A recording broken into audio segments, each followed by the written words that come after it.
Hello, my name is Kenneth Page and I'm here with Adulting 101.org. I'd like to welcome you to part two of the Safe Place in Depression and Anxiety series.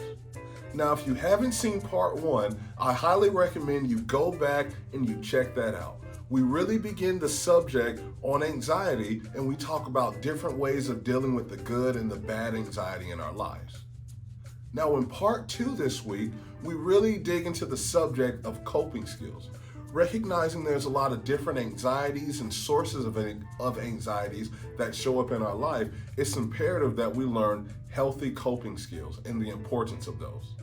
Now, we have the amazing Dr. Shahara Williams with us today, also known as Dr. S.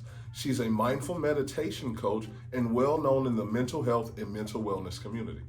So please, grab some notes, we'll grab some pen, paper, something to write on, something to take notes with, and let's get started on this amazing conversation. You said earlier, there is so much that can go wrong. And then on the other spectrum, there is so much that can go right? Again, is the glass half full or is the glass half empty? And so again, it's all about, we're all gonna face adversity and run against obstacles in life. So we might as well get that in our head. And so once we realize that, it's all about how we respond to the situation. Every situation is going to have a consequence. It's going to be a good one, or a lesson. Because I don't even like to deem it as bad. It's a lesson.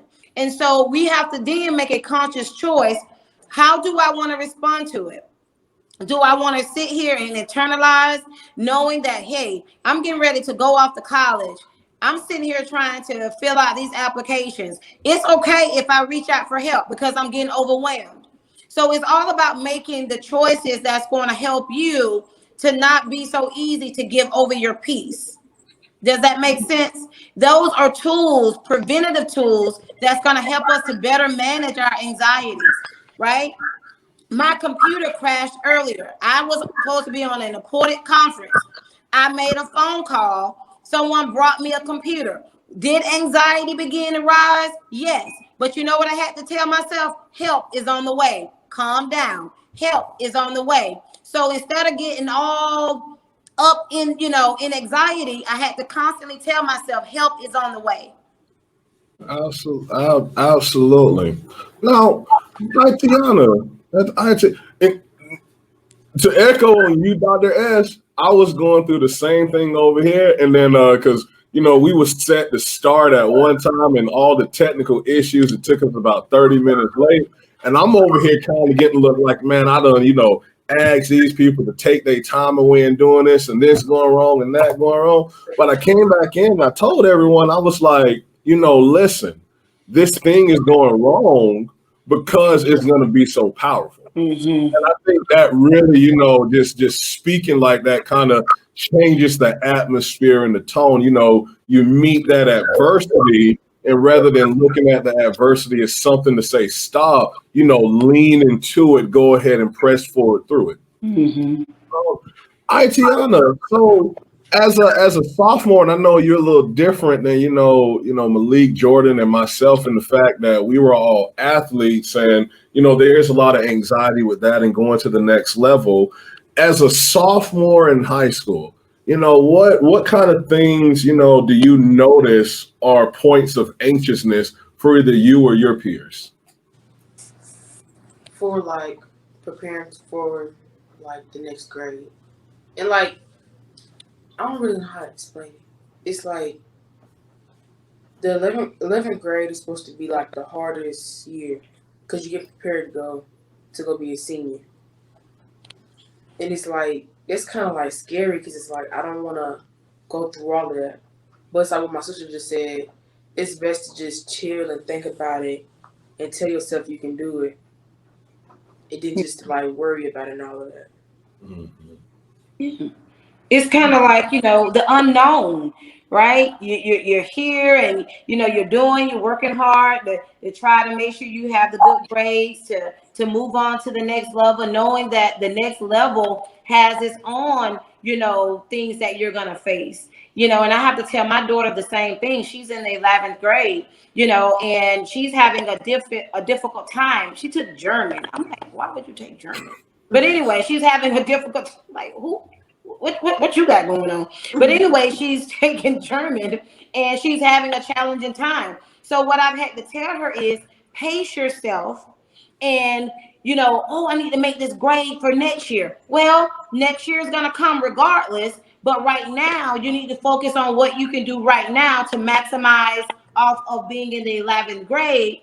In the 12th grade, you'll have that moment to worry about what you need to do then. But for right now, do what you need to do to be successful in this time of your life. But for right now, do what you need to do to be successful in this time of your life. But for right now, do what you need to do to be successful in this time of your life. I don't know why she took German. Right? I was just thinking, I was like, wow. Wow. And she thought, I need help. Well, you definitely didn't get it from me. Right. I know 3 Spanish words I probably could have contributed, but German, like, we all finna Google. We're gonna Google, and then we're gonna call your teacher and maybe do a Zoom or something. But yeah, that's beyond me. Yeah. Mm-hmm. Spanish is the closest to the English language and foreign languages that you will get. And I know 3 words. Okay, 3. Hola uno. There it is. That is oh yeah, really, really good stuff. I mean, I'm over here taking notes and I got a page full of stuff because we have just really dug into anxiety. Do we have any final questions or comments along the subject of anxiety?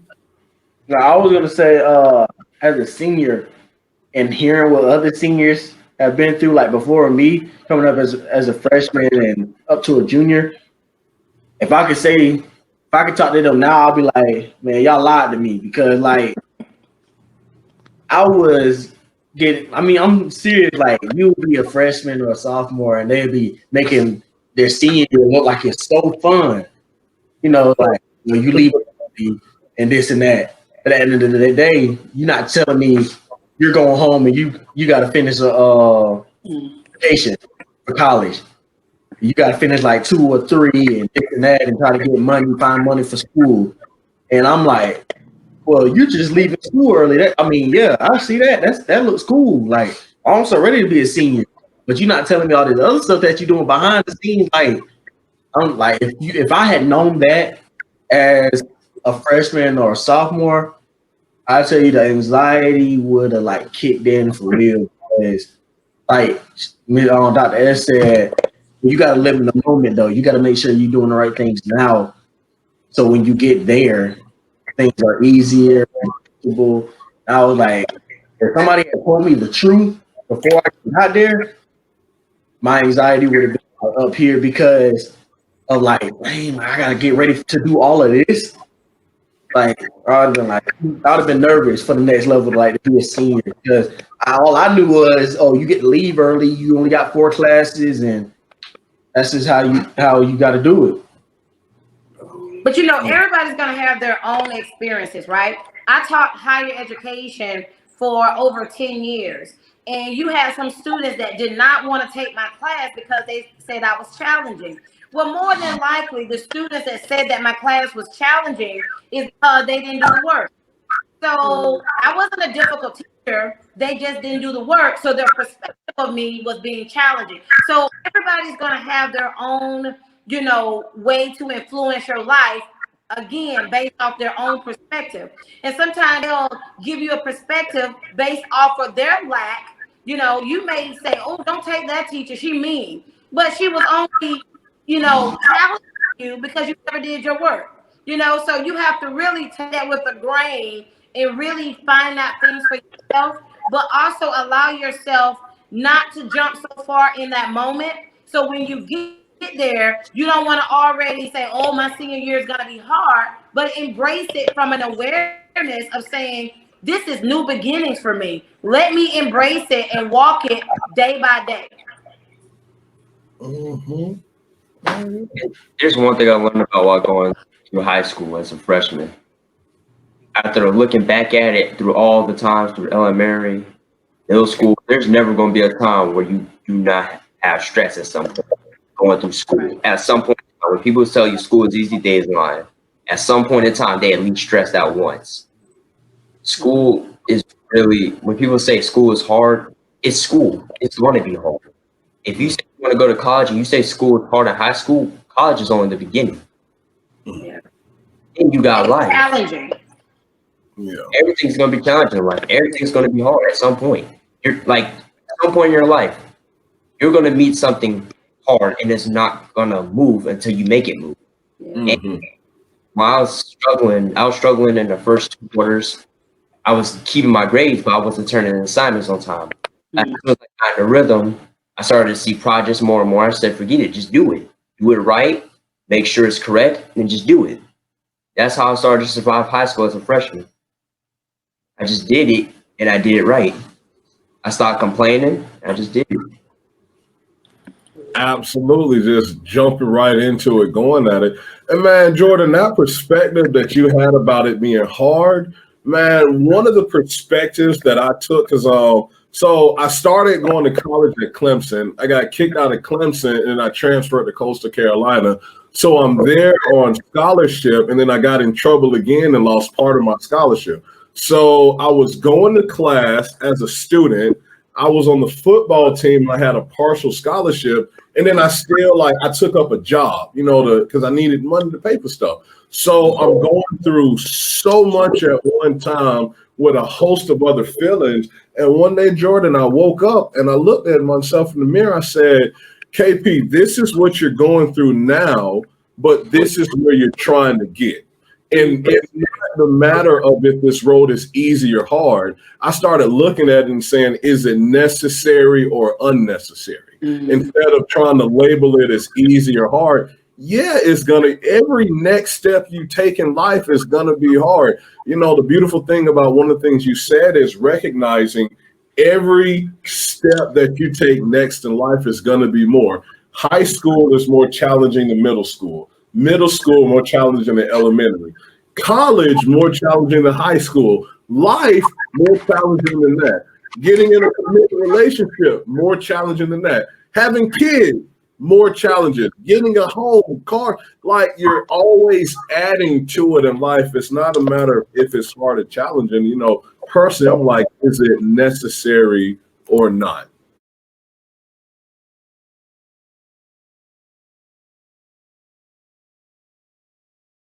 And also learn coping skills. That's why it's so important, because we cannot prevent life from happening, right?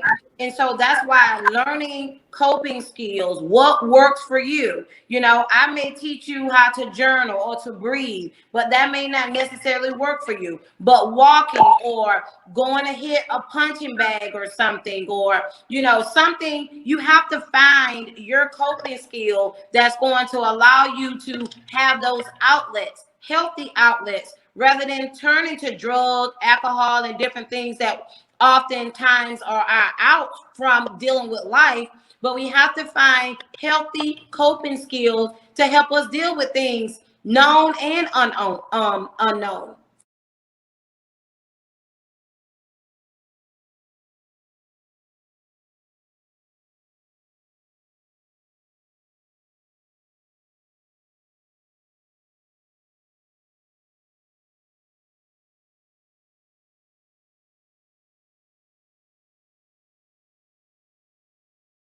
Kalindra, let me ask you this. When we're talking about coping skills and dealing with the unknown, what is your approach to the unknown, to the uncertainty of the future when you're trying to do something? How do you approach that now?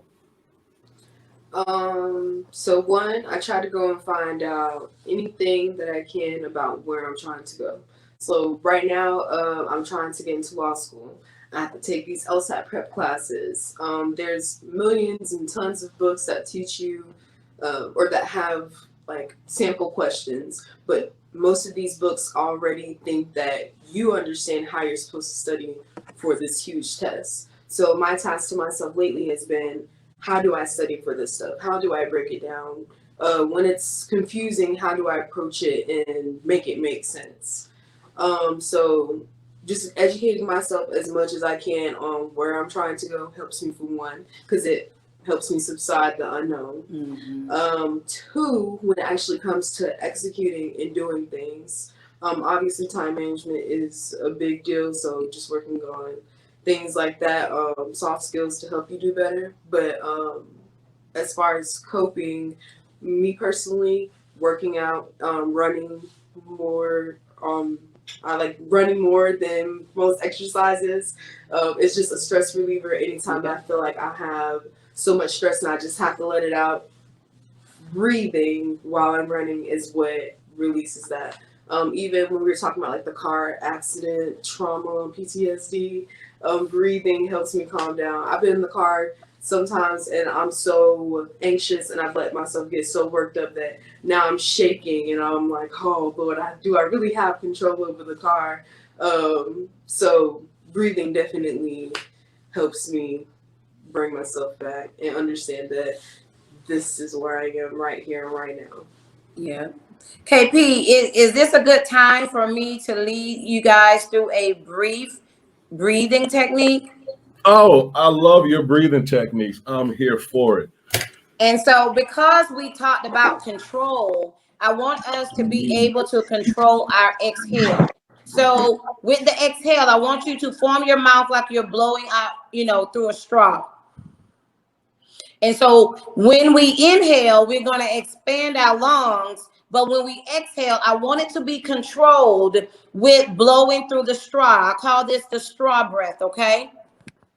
And that gives us that control that we all desire, okay? And so you can't control nobody else if you can't control your own breath. That's a word for somebody.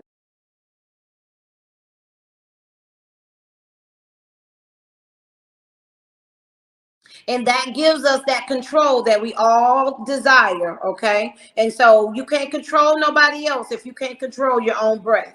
That's a word for somebody. Okay, so let me have you to sit up straight. If you can, put your feet flat on the floor. And you're going to drop your shoulders away from your ears.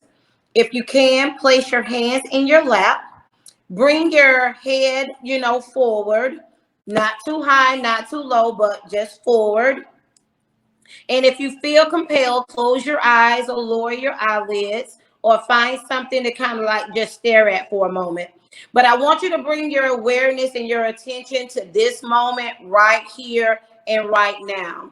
Okay, we're going to do 3 cycles. This is the 4-4-4. We're going to breathe in for 4, hold for 4, and we're going to exhale for 4, but you're going to do it with a controlled breath, the straw breath. Okay, everybody has that? All right, so sit up, drop those shoulders, and I'm going to guide you through it. No need to count. And really try, guys, to stay in this moment. You're going to hear all type of things. All type of thoughts are going to come. But I want you, if you get distracted, to just go back to noticing your breath. So let's do it. Okay? In for 4. 1, 2, 3, 4. Hold. 1, 2, 3, 4. Release. 1, 2, 3, and 4. Make sure you're using your straw breath. And when you're inhaling through your nostrils, imagine expanding your lungs. Okay, let's do another cycle. In for 4. 1, 2, 3, 4. Hold. 1, 2, 3, 4. Release. 1, 2, 3, and 4. Do I see y'all forming the straw with your breath when you exhale? Make sure I should see those lips pierced together. Okay, so we're going to do that one last time. In for 4. 1, 2, 3, 4. 1, 2, 3, 4. Release. 1, 2, 3, and 4. Okay, now go back to your belly breathing. That is an exercise that you can use in those moments. 4-4-4, and that is considered the straw breath. Does anyone have any questions about the straw breath? Okay. I appreciate that. I definitely feel the calmness coming back, and it's like centering yourself into that place. I know that comes back to a lot of what we've been talking about with dealing with anxiety. You know, a lot of the anxiety that we've talked about seems to, stem from just, normal, what I would call normal life anxiety. You're trying to progress in life. There's always going to be some uncertainty. So dealing with that. But, I've recognized in people, like, I guess, you can call it extreme anxiety to the point where, they're having panic attacks, extreme phobias, the one that's really immobilizing for people. What's the difference between, the levels of anxiety that we're dealing with and, those extreme cases of anxiety? Are they the same thing? Can normal anxiety progress into that level? Once someone gets that far out, how do you bring them back? If the person next to me busts out in a panic attack, what is it that we're supposed to do? How do we deal with that? And trying to get them to calm down. A lot of it, let me be honest with you, a lot of the anxieties, when it gets to the extreme, it is triggered by traumas that they may have experienced. Like, some people process trauma differently. You have some people, again, that may have had a car accident, and any noise of anything can definitely send them over the top. And so that's more of an extreme, where definitely need to be more controlled through therapy, through other means of some type of therapy, definitely seeing your doctor, because that's now went over to more what we call more of a manic. And of course, there are different types of anxieties. And so based off of just how often you're having anxiety attacks, how long they're lasting, the frequency, how your body is responding, all of those is something that needs to be noted to determine what needs to be done next, right? Even though I'm a holistic practitioner, I'm not against medication. I feel like it has its place. And sometimes you just can't control it. Sometimes the breath work just does not work. And that's when we need to look into other means of, how to take care of it.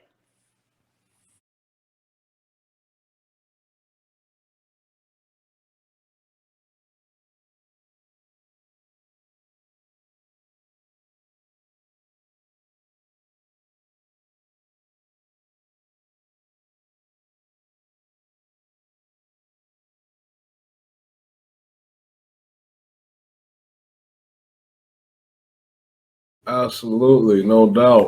I wanted to skate back to something that Malik pointed out earlier. Malik, you were talking about looking at the seniors in your school, and you see the funness of it, but you don't see what goes on behind the scenes.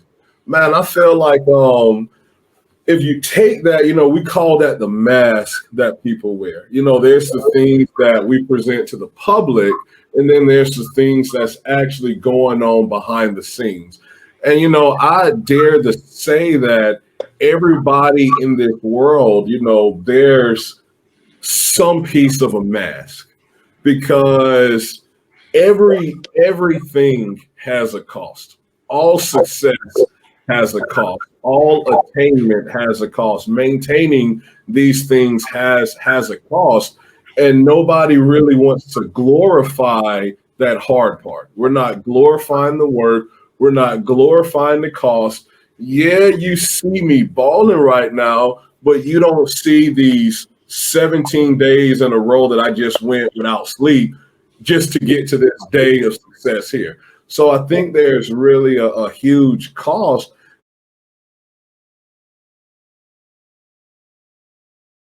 And, in my opinion, talking about social media, I think that can kind of add to like the buildup of anxiety, because, you look online and you see, even with celebrities, you see them putting their best foot forward.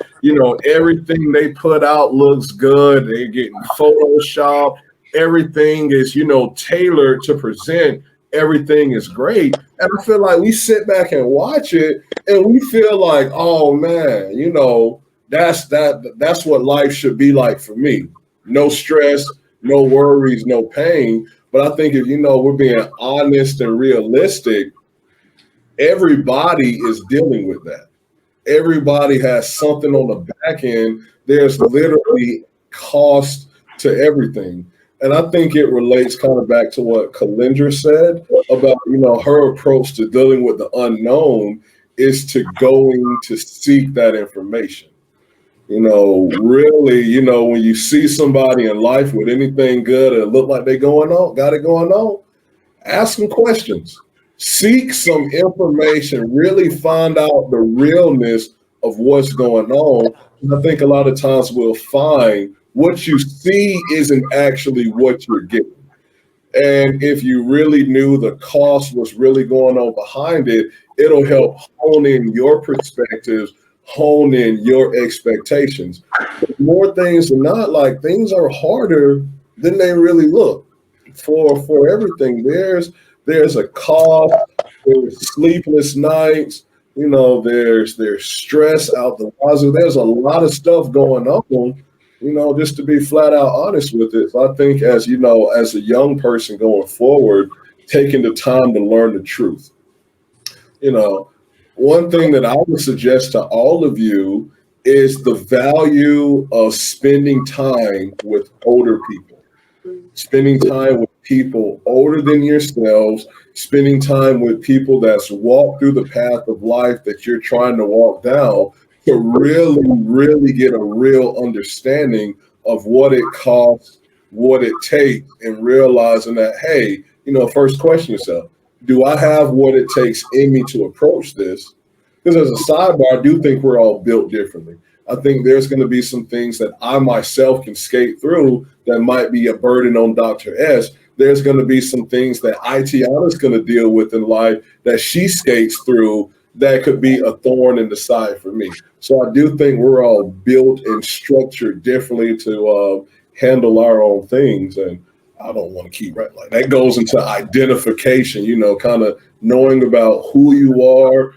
This is me. This is what triggers me. This is what makes me happy. This is what makes me sad. This is who I am. And I'm going to spend time walking in my path, walking in my life, because it's not going to be the same as yours, and it shouldn't be, because we're not built the same way.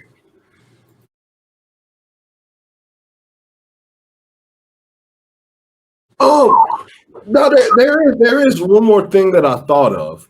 When we talked about one of the big things with anxiety, we talked about fear and dealing with the uncertainty of the unknown. Mhm. How important, in your opinion, is your belief system wrapped up into that? Now, what I mean by belief system is, I believe in God. You call me a Christologist. I believe in the doctrine of Christ. And my faith leads me to have a little bit more certainty with the unknown, because I naturally have this belief that although I don't know the future and I know that things are outside of my control, my faith leads me to believe that even though they're outside of my control, they're in God's control. They're in God's hand. So because of that, that kind of drives me to want to understand more about God, to deepen my relationship with God. And that actually helps me with it, understanding that, we serve a benevolent God that actually seeks to want to do good, that wants to do good in your life. So when I take the unknown, with me increasing my faith and my belief system, it actually helps me dealing with those things of uncertainty. And I know specific moments where, powerful prayers to myself where it was like, I don't know what's about to happen next, but God, I trust you. Yeah. And that's been enough to let me fall asleep at night. So how important is just having a belief? Because outside of that, what people believe, their religious belief, their spiritual beliefs, there's a lot of falling away from the church. a lot of young people aren't as wrapped up in church, spirituality, or religion. Then you have the different religions that are out there. Over the past years, you've seen a rise of atheism, agnosticism, Scientology. I don't know if there's a word for worshiping the universe. So we've seen a rise of all of these things coming up. So, how do these belief systems that we choose to partake in, how does that play with our anxiety? Mind, body, spirit, alignment. Mind, body is it all works together. And the spiritual part of us keep us grounded. When we don't believe in something, we will fall for anything. And so, that's why everybody cling to different things, because they feel that it works for them. But, for us in the kingdom, we know that there's nothing, there's only one God, right? But people fall for where they feel most grounded at. And when we think about our mind and we think about our spirit, our spirituality is the one that's going to keep us grounded, that's going to allow us to trust and take God at his word so that we can rest at night. And for those that are not spiritually grounded, those are the ones we call very free spirited, more or less like they just go with the flow.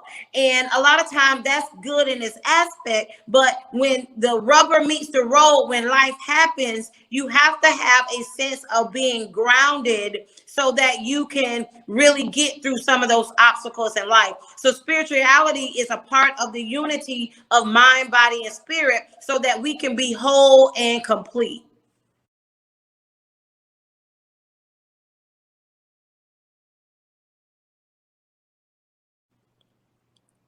Hey man, well worded.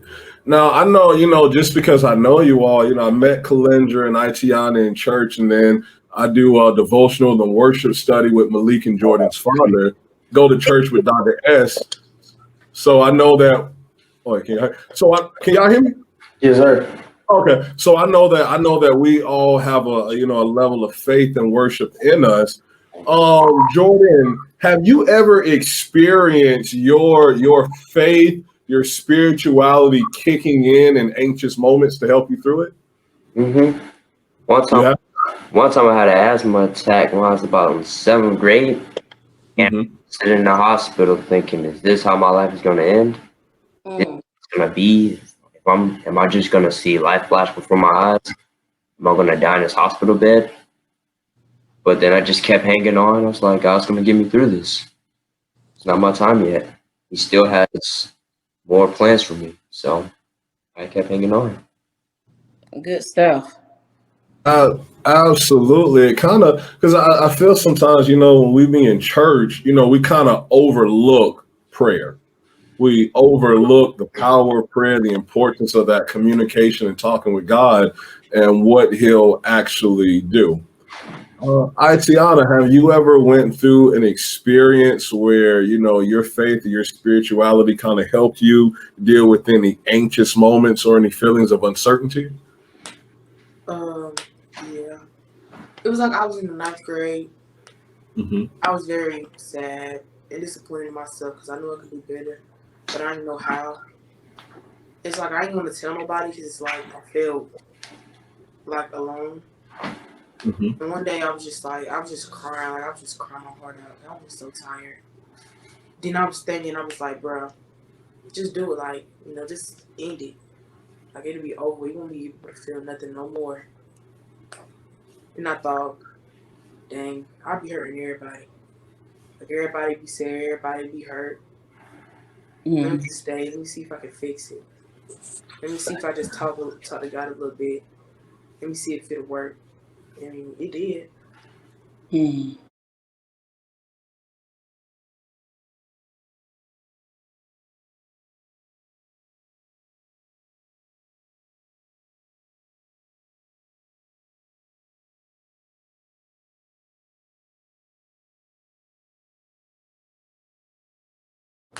Amen. Here right now, and you are present. I know that's right. Absolutely.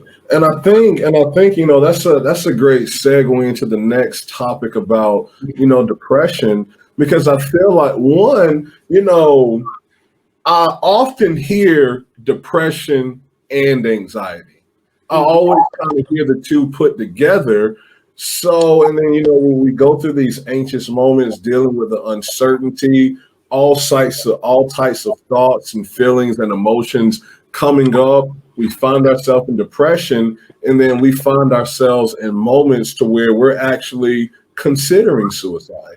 And I think a lot of times, Tiana, I appreciate you being brave enough to share that. I've gone through a situation like that as well, where you're just dealing with so much. You're like, if I was dead, I wouldn't feel this. And I mean, that's like, a logical thought. If I'm not allowed to feel. So you go through that, and then you find something to latch on to. You find something to hold on to, almost like the prodigal son in the hog pen. You just realize, like, hey, I have control over something. Hey, there's something that I can do. Hey, there's these moments that I'm dealing with that I can actually do something. It's kind of like this movie might be a little too old for you all, but Dr. S, I know you're familiar with The Matrix. Come on, no. Y'all seen the Matrix? Dr. S, you ain't seen The Matrix? I don't know. I don't watch TV. I The don't one with Keanu? Yeah, Keanu Reeves. Yeah. So the point that I'm talking about is, I think it was in the first one when he was in the subway fighting, and they were shooting all those bullets at him. And he was getting hit, just getting tore up. And, finally he stands back up. All the bullets are coming. And he just like, it's like he realized the power that he had to deal with what was coming at him. And I think oh, you seen that? I haven't seen it, but that right there's a word. Wow, what an amazing conversation that we just finished up. Not only did we talk about coping skills and healthy coping skills and unhealthy coping skills, we talked about, the inevitable hardships that are just a part of life. We talked about the uncertainties, the pressures of progressing in life. We talked about mind, body, and spiritual alignment, and the importance of being grounded.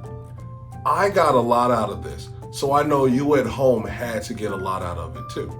Thank you so much for joining and spending your time with us. Now that we've finished, there's a couple of things that I need you to do. The first is a moment of reflection.